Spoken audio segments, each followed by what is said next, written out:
अगर यश चाहिए तो भगवान का नाम जप करो, भगवान का यश गान करो, तुम्हारा पूरा विश्व में यश हो जाएगा। क्योंकि जीने के लिए जितनी आवश्यकता है भगवान ने सबको दिया है।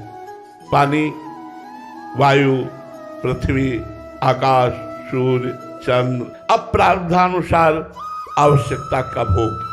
प्रारब्ध तुम्हारा है तो अच्छे पदार्थ खाने को मिलेंगे, प्रारब्ध नहीं है तो रूखी सूखी खाने को मिलेगा। कितना भजन हो रहा है, कितना सत्य से चल रहे हो, कितनी पवित्रता है, कितना निर्व्यसन होकर चल रहे हो, यही जीवन की सार्थकता है। अपने कर्तव्य को पूजा समझिएगा और नाम जप कीजिएगा, इसी से भगवत प्राप्ति हो जाएगी। वैसे हर साधक को चाहिए कि उपांशु जप पर ज्यादा ध्यान दे, जिह्वा का अग्रभाग नाम जप से हिलता रहे, राधा राधा राधा। और अगर मन नाम में लग गया और नाम जप कर रहे तब तो कहना क्या है। कलयुग का बहुत बड़ा प्रताप है, पर कलयुग में मन नहीं लगता। सबसे बड़ी समस्या ये है कि सतयुग आदि में इतना मन को साधे हुए लोग थे कि कहीं भी मन से भी कोई पाप ना हो जाए, और मानसिक पाप का भी दंड दिया जाता था। ये तो कलयुग की कृपा कहो, मानसिक पाप का दंड नहीं मिलता, नहीं और युगों में मानसिक पाप का भी दंड मिलता था। भगवान परशुराम जी की माता रेणुका जी जमदग्नि जी की संध्या का जल लेने के लिए वहां देखा एक गंधर्व अप्सरा के साथ विलास कर रहा था।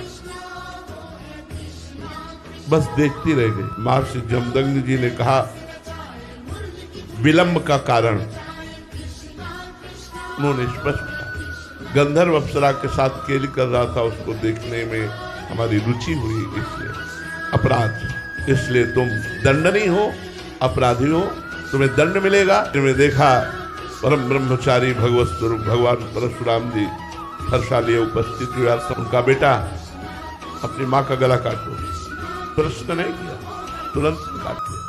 बोले मैं बहुत प्रसन्न हूँ, वरदान मांगो। उनका मेरी माँ और भाई पुनः जीवित हो जाए। सोचो, केवल गंधर्व और अप्सरा की केली को देखने का दंड दिया कि गला कटवा दिया। तो कलयुग में मन को समाहित करना बड़ा कठिन है। 24 घंटे मन को एक मंत्र में लगाना, हम तो कहते प्रयास करके देखो, बहुत अच्छी बात है। 24 घंटे न सही 10 घंटे तो लगेगा, आप लगा के देखो।